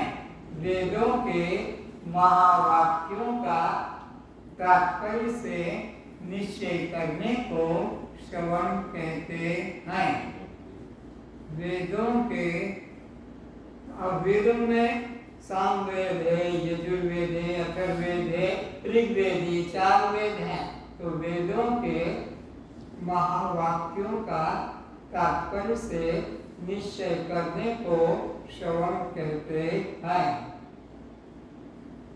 वेदों के महावाक्यों का तात्पर्य से निश्चय करने को श्रवण कहते हैं।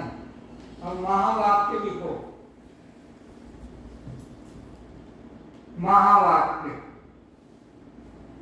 जिन वाक्यों के द्वारा जीव और ब्रह्म की, जिन वाक्यों के द्वारा जीव और ब्रह्म की एकता का ज्ञान होता है, एकता का ज्ञान होता है, जिन वाक्यों के द्वारा जीव और ब्रह्म की एकता का ज्ञान होता है, ऐसे वाक्यों को महावाक्य कहते हैं। जिन वाक्यों के द्वारा जीव और ब्रह्म की एकता का ज्ञान होता है, ऐसे वाक्यों को महावाक्य कहते हैं। जिन वाक्यों के द्वारा जीव और ब्रह्म की एकता का ज्ञान होता है, ऐसे वाक्यों को महावाक्य कहते हैं। अभी को महावाक्य, अहम ब्रह्मास्मि, ये महावाक्य है। अहम ब्रह्मास्मि, सोहम, ये महावाक्य है।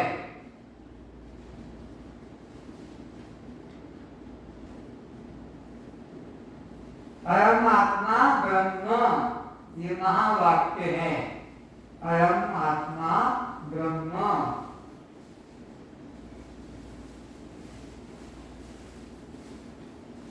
प्रज्ञानम ब्रह्म, ये महावाक्य है। प्रज्ञानम ब्रह्म, प्रज्ञानम ब्रह्म। और लिखें तत्वमसि, तत्वमसि, तत्वमसि। और इनके अर्थ भी लिख लो। अहम ब्रह्मास्मि, पहला जो महावाक्य लिखाया, मैं ब्रह्म हूं। मैं, ये उसका अर्थ हुआ।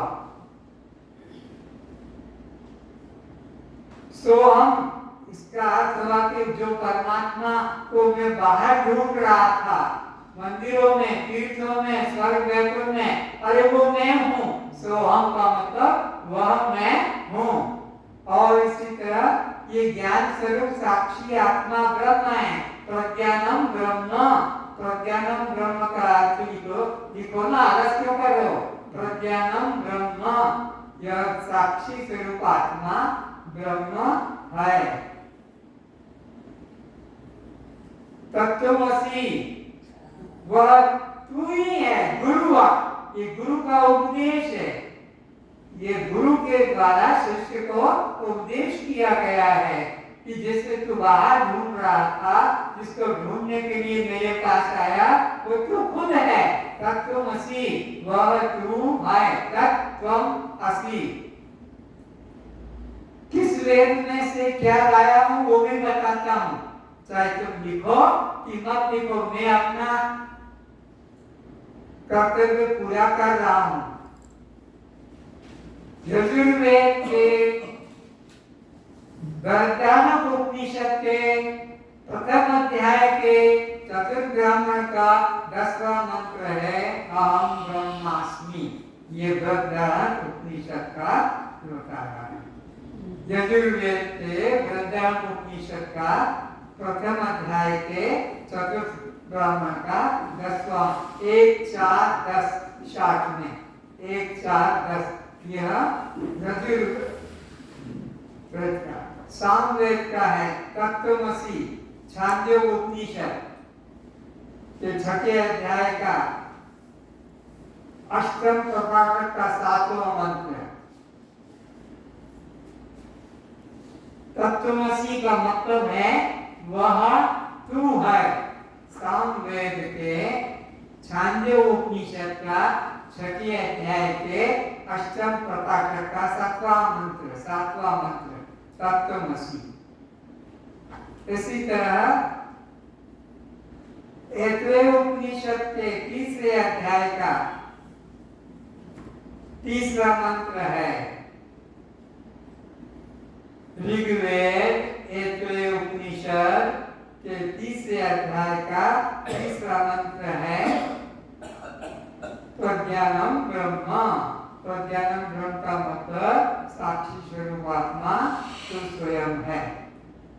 तो ये मुख्य मंत्र बता दिए, हजारों ऐसे महामंत्र हैं, लेकिन आपको ये महावाक्य के द्वारा 4 बताए। अहम ब्रह्मास्मि, सोहम, प्रज्ञानम ब्रह्म, परमात्मा ब्रह्म, तत्वमसि, यह महावाक्य जिनका अर्थ होता है वो ब्रह्म बाहर मत ढूंढो, तुम्हारे अंदर बैठा हुआ है।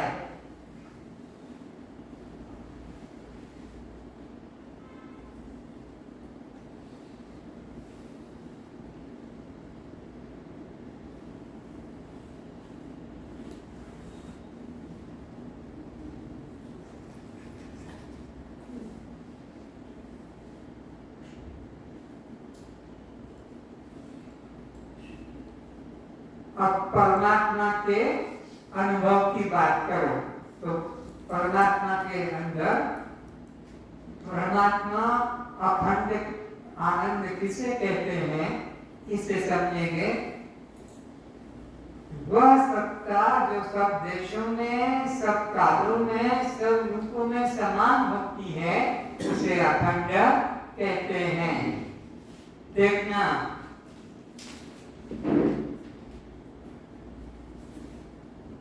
इधर देखो, परमात्मा अखंड को कहते हैं। अखंड की पहचान क्या?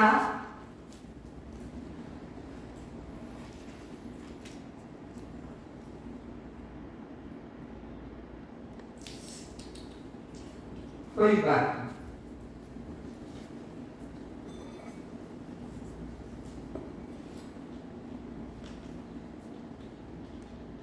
हरि व्यापक सर्वत्र समान बोलो समाना। जो परमात्मा इस ग्लास में है वही परमात्मा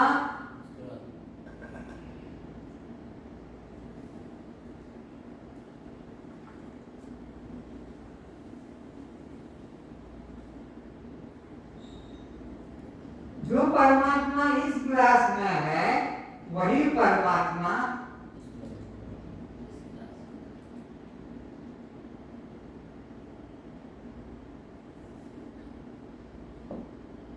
जो परमात्मा इस ग्लास में है वही परमात्मा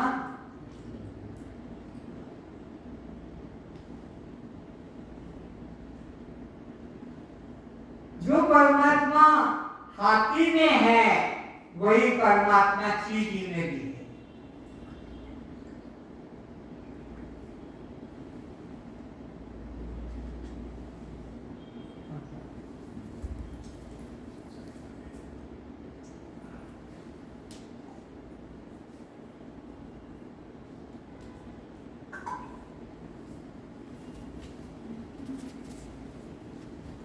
यह ज्ञान बाहर नहीं मिलेगा।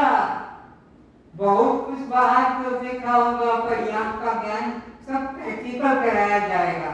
तो परमात्मा अखंड है, सब देश में, सब कालों में, सब रूप में समान है। ये नहीं कि यहाँ है और वहाँ ना हो। जैसे ये धर्मशाला का ये हाल, तो ये हाल धर्मशाला से अलग है कि धर्मशाला में? ये धर्मशाला, इस एरिया का नाम क्या है? अग्रवाल धर्मशाला। अग्रवाल धर्मशाला। बस स्टैंड बस स्टैंड ये अलवर से अलग नहीं है, अलवर राजस्थान से अलग नहीं है, राजस्थान आपका भारत से अलग नहीं है, भारत जो है आपसे एशिया से अलग नहीं है, एशिया संसार से अलग नहीं है। तो तुम्हारा ये आश्रम जो यहाँ बैठे हो ये संसार से अलग नहीं है। एक में एक जुड़ा हुआ है। ये हाल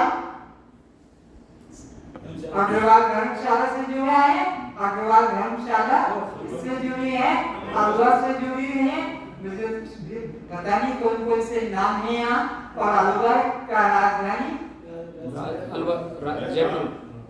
जयपुर डिस्ट्रिक्ट क्या है? जयपुर अलवर जिला है। अलवर जिला ही करते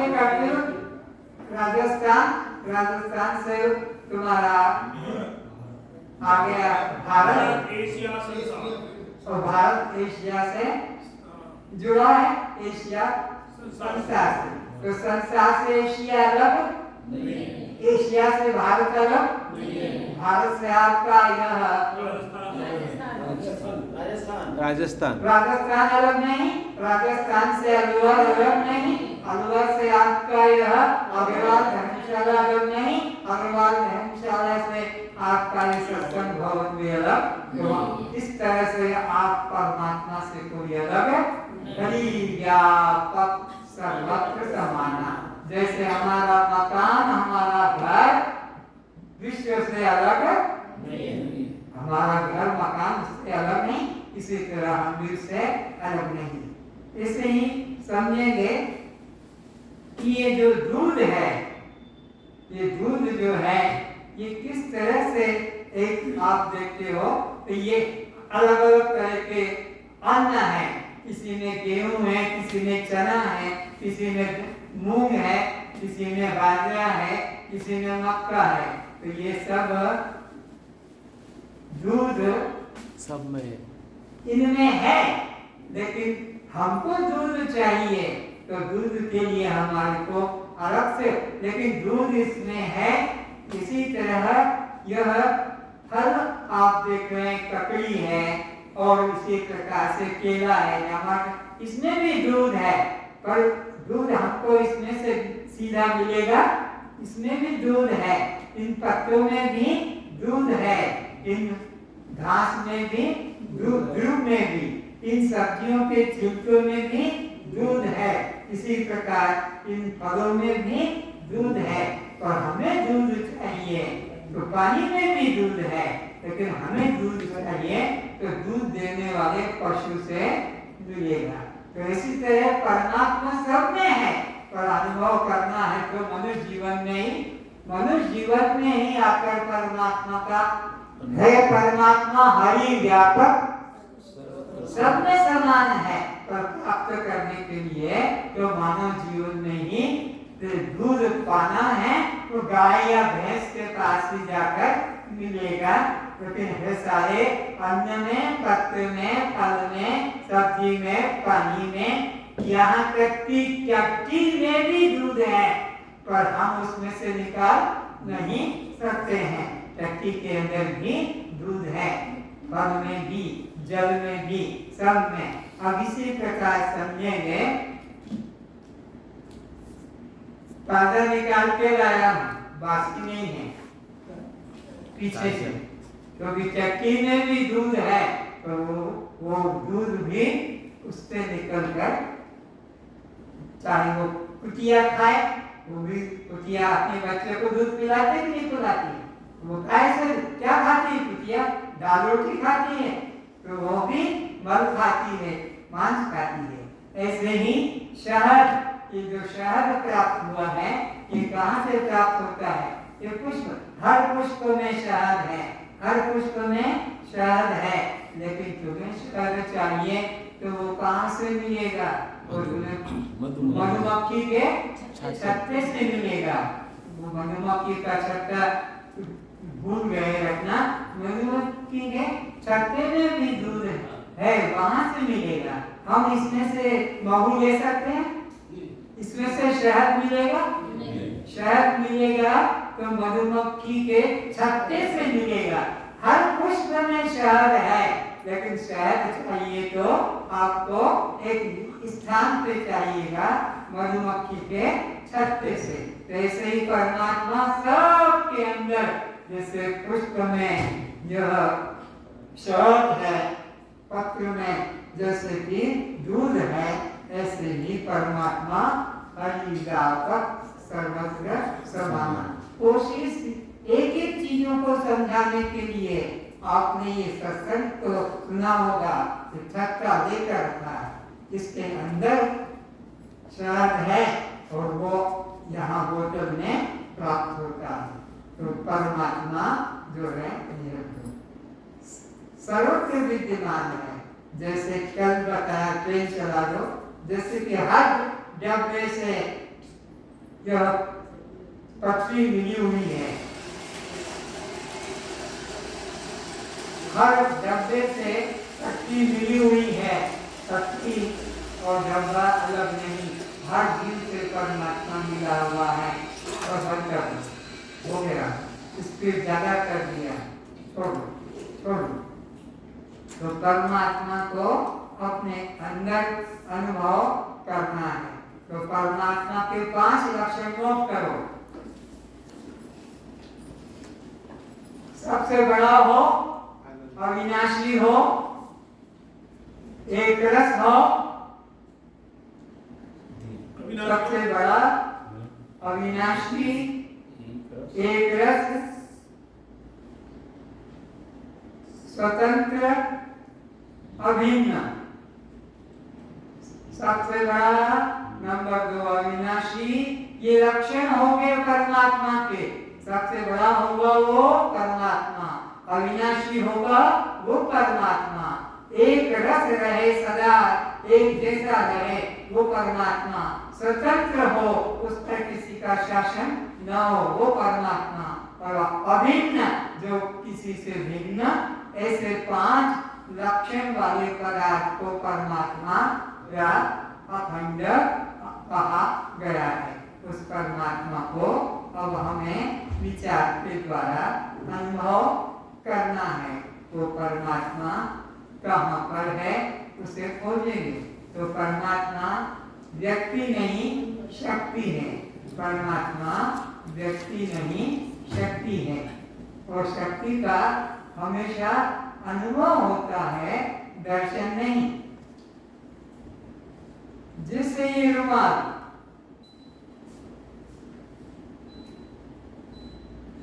हवा आ रही है, किसके द्वारा? रुमाल के द्वारा। रुमाल देखा जा सकता है पर हवा को देखा नहीं जा सकता है। इसी प्रकार बिजली के द्वारा पंखा चलता है, हीटर चलता है, सब कुछ चलता है पर बिजली को देखा, बिजली शक्ति है, उससे सब यंत्र काम करते हैं। हवा के द्वारा ये पंखा चलता है पर हवा को देखा, ऐसे ही परमात्मा के द्वारा सारा संसार का काम होता है पर परमात्मा को देखा नहीं जा सकता है। तो परमात्मा व्यक्ति नहीं, परमात्मा शक्ति है। तो परमात्मा शक्ति को हम खोजने चलते हैं। तो परमात्मा शक्ति को कहते सबसे बड़ा विश्व में हो। तुम्हारा मकान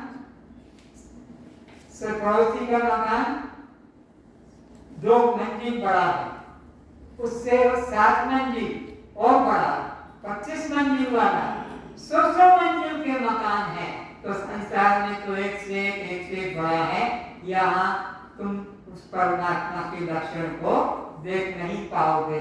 बता रहा हूँ, समझा रहा हूँ कि ये एक मकान से दूसरा मकान, तीसरा मकान, बड़े बड़े बड़े बड़े 100-150 मंजिल के मकान भी बनते हैं। तो परमात्मा को कैसे खोजेंगे? जिससे और कोई बड़ा न हो उसे परमात्मा कहते हैं, और वो अखंड कहलाता है। तो सब देशों के अंदर परमात्मा है पर उसको कोई देख नहीं सकता है। जैसे मकान एक से एक बड़ा है, ऐसे वो परमात्मा सबसे ऊपर है, उससे ऊपर कोई नहीं है। जैसे कि आपके सामने यह शिव लिंग रखा हुआ है, इसके ऊपर लोग पानी चढ़ाते हैं तो पानी इधर उधर निकल जाता है। ये शिव भगवान ऐसे कैसे ही रहते हैं। परमात्मा का अनुभव करने के लिए यह प्रमाण रूप में रखा है, शिवलिंग है, इसके कोई रूप रेखा नहीं।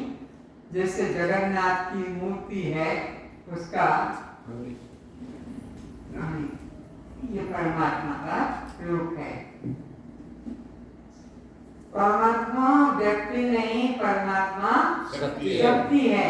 इस चित्र के द्वारा, इस मूर्ति के द्वारा पक्का कर लो कि इसके देखो सब लोग, हिंदू लोग अपने घरों में रखते हैं, मंदिरों में भी रखते हैं, और जगन्नाथपुरी में भी देखा होगा, पर कभी विचारा नहीं कि इसके पैर किसने काट दिए, इसके हाथों को किसने काट दिया, इसके सर को किसने काट दिया, इसके कानों को कौन ने काट दिया, इसकी आंखें किसने निकाल दी, इसका नाक किसने काट दिया, वो कहाँ गया, इसका कौन भी।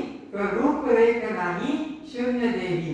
परमात्मा व्यक्ति नहीं, शक्ति है, निर्गुण निराकार है, और सगुण साकार वो जन्म लेता है और देह छोड़ता है। राम का जन्म हुआ, चले गए, कृष्ण का जन्म हुआ और वो भी चले गए।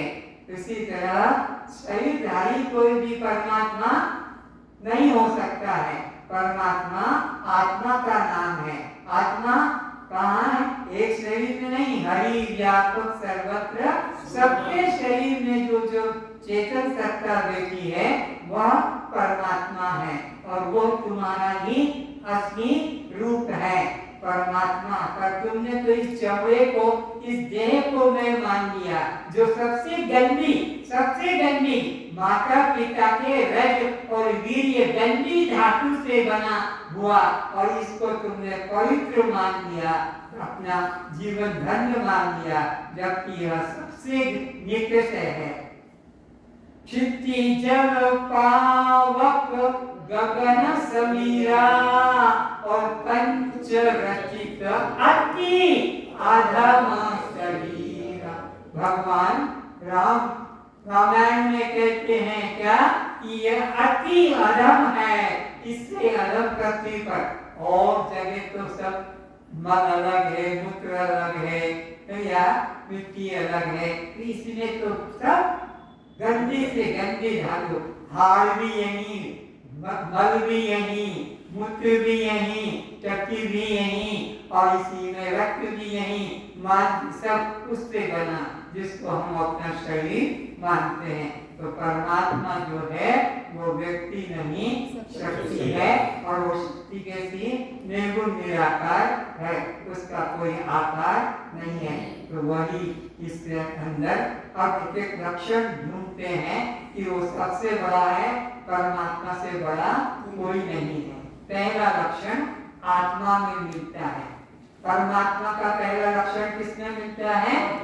क्योंकि आत्मा से और बड़ा कोई भी नहीं है। दूसरा लक्षण भी आत्मा में मिलता है, अविनाशी। अविनाशी किसे कहते हैं? शस्त्र काट न सके, अग्नि जला न सके, पानी गिरा न सके और पवन सुखा न सके। तो आत्मा में ही परमात्मा का दूसरा लक्षण भी मिल गया। पहला लक्षण क्या मिला? सबसे बड़ा। तो सबसे बड़ा है कौन? आत्मा। आत्मा से बड़ा और कोई दूसरा? आत्मा चैतन्य की शक्ति से सब जिंदा है, वो निकल जाए तो सब राम नाम सत्य हो जाएगी।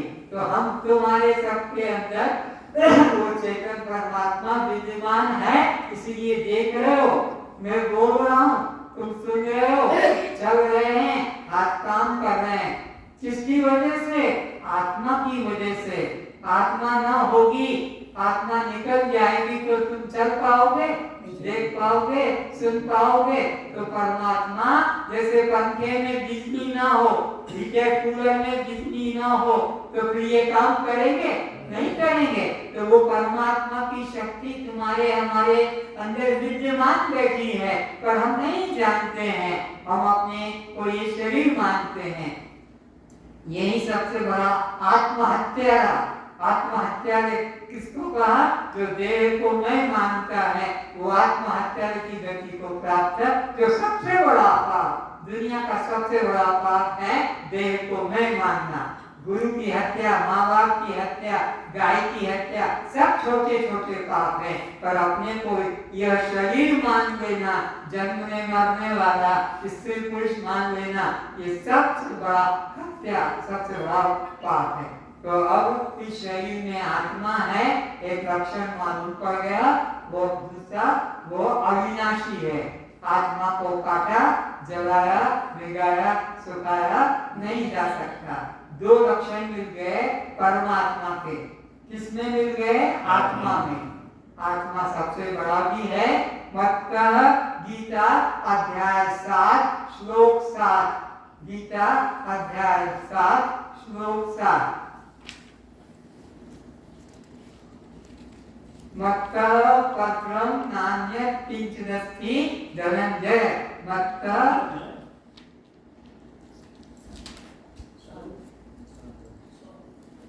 मुझ परमेश्वर जगत का कारण अन्य कुछ भी नहीं है, अर्थात मैं ही जगत का एकमात्र कारण हूँ।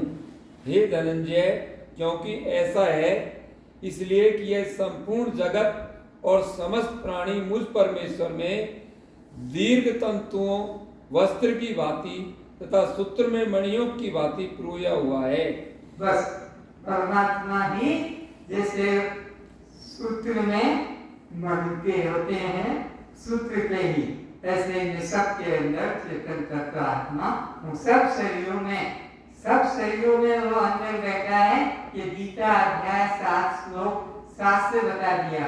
2 अध्याय के 23 श्लोक से वो बताता है मैं कैसा सब में अविनाशी। 2:23 में नैनम चिंतन्ति शस्त्राणि नैनम दहति पावकः न शोषति मामदः। भगवान तुम्हारे अंदर कैसा बैठा है बता रहे हैं।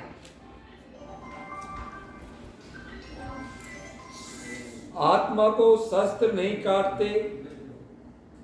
अभिप्राय यह है कि ये अवय रहित होने के कारण तलवार आदि शस्त्र इसके अंगों के टुकड़े नहीं कर सकते।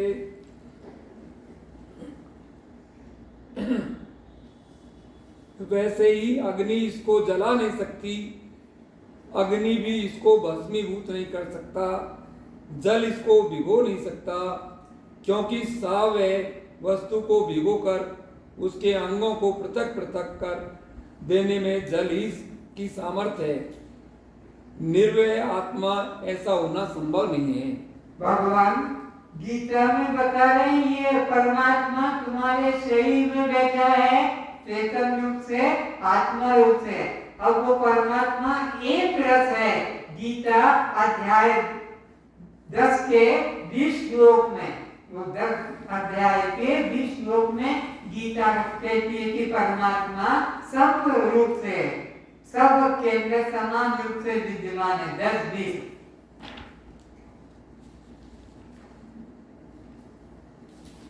अहम आत्मा गुणापेक्षर भूताशे स्थितः अहम आदिश्य मध्यम च भूतानामन्ते उच्य।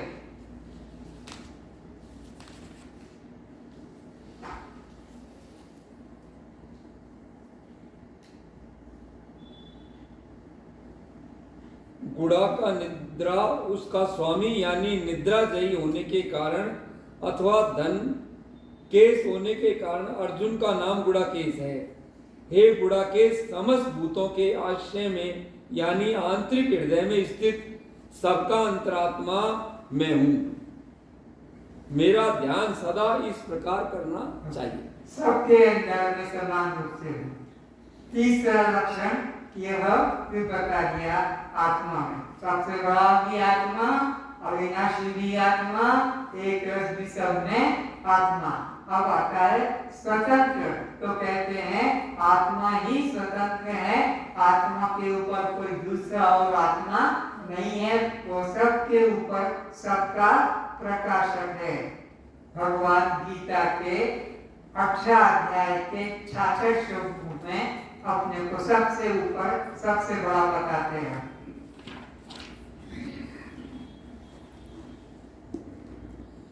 समस्त धर्मों को अर्थात जितने भी धर्म हैं उन सबको यहाँ नैष्कर्म का प्रतिपादन करना है। इसलिए धर्म शब्द से अधर्म का भी ग्रहण किया जाता है। जो बुरे चरित्रों से विरक्त नहीं हुआ, धर्म और अधर्म दोनों को छोड़ इत्यादि श्रुति स्मृतियों से भी यही सिद्ध होता है। सब धर्मों को छोड़कर सर्व कर्मों का संन्यास करके मुझ एक की शरण में आ, अर्थात मैं जो कि सबका आत्मा बस परमात्मा सबका आत्मा है, ये स्पष्ट कर दिया। परमात्मा से भिन्न कोई भी यहाँ पर जीव नहीं है। तो परमात्मा के 5 लक्षण क्या क्या बताए थे शास्त्रों में? सबसे बड़ा, अविनाशी, एक रस, स्वतंत्र और अभिन्न। तो जो कभी भिन्न नहीं होता है वह हमसे सदा मिला हुआ रहता है, वो केवल आत्मा ही परमात्मा है, ऐसा बोध कराया। तो वो आत्मा रूपी परमात्मा मैं स्वयं हूँ, ये ज्ञान आपको दृढ़ करना है। ये तो शास्त्र से तो बता दिया, अब आपके जीवन में भी घटा घटा पर अलग अलग युक्तियों से, अलग अलग प्रमाणों से, अलग अलग प्रकार के प्रैक्टिकल के द्वारा बोध कराया जाएगा। आज का विषय यही समाप्त करने जा रहे हैं। अभी भजन बोलोगे एक इस काया का होता विनाश है। ये शरीर तुम्हारा हमारा नाशवान है, पर इसमें जो छुपा है वो परमात्मा है।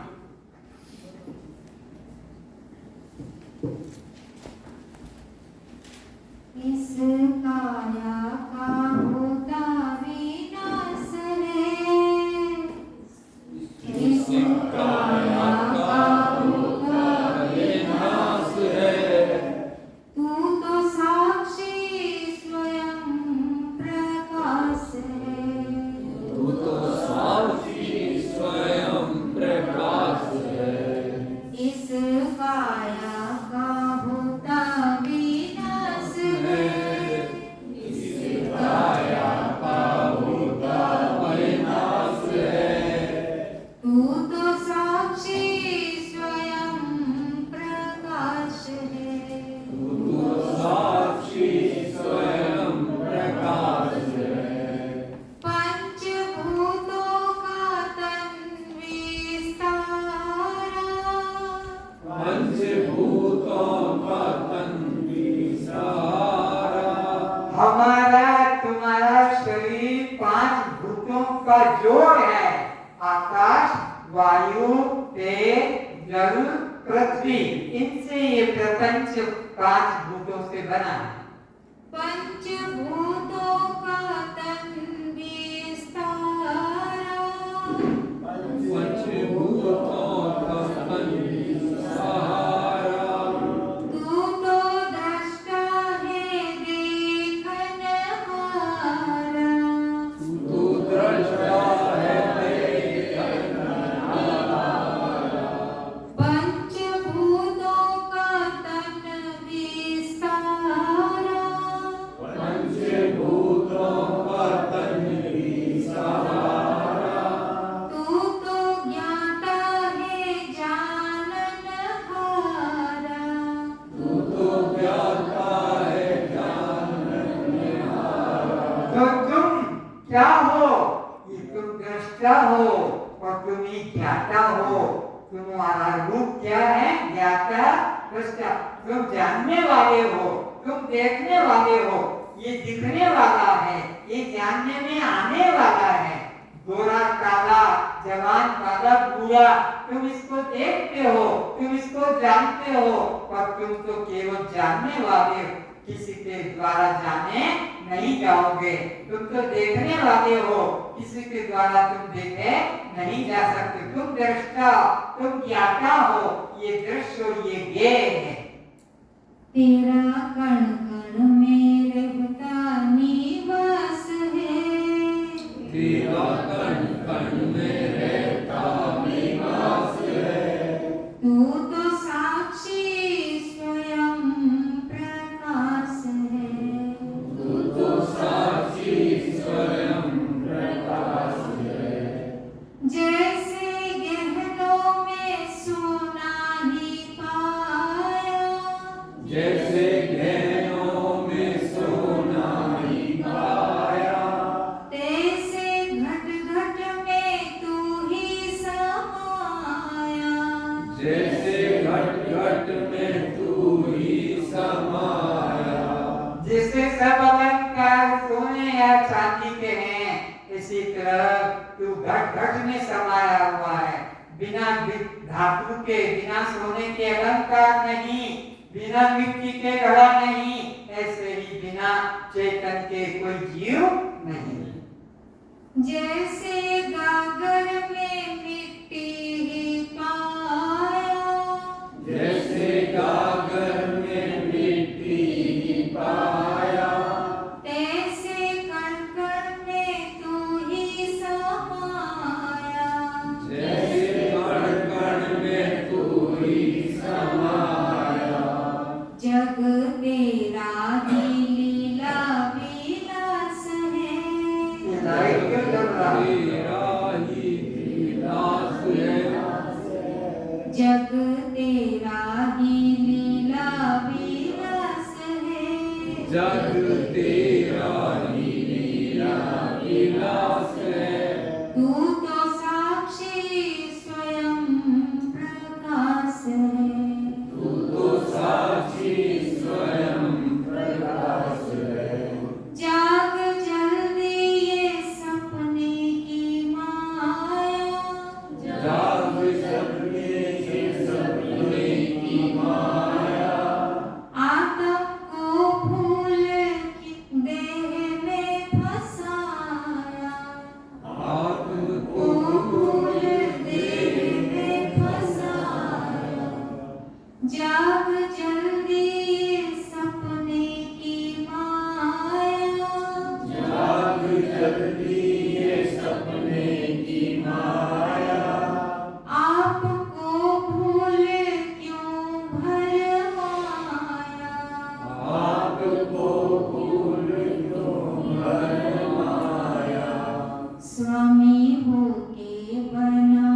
स्वर्ग में, बैकुंठ में, ध्यान में ढूंढ रहे थे इस परमात्मा को, वो इसी अंदर बैठा हुआ। जैसे पक्षी के सहारे ट्रेन चल रही है, इसी तरह चेतन के सहारे तुम्हारा देह चल रहा है।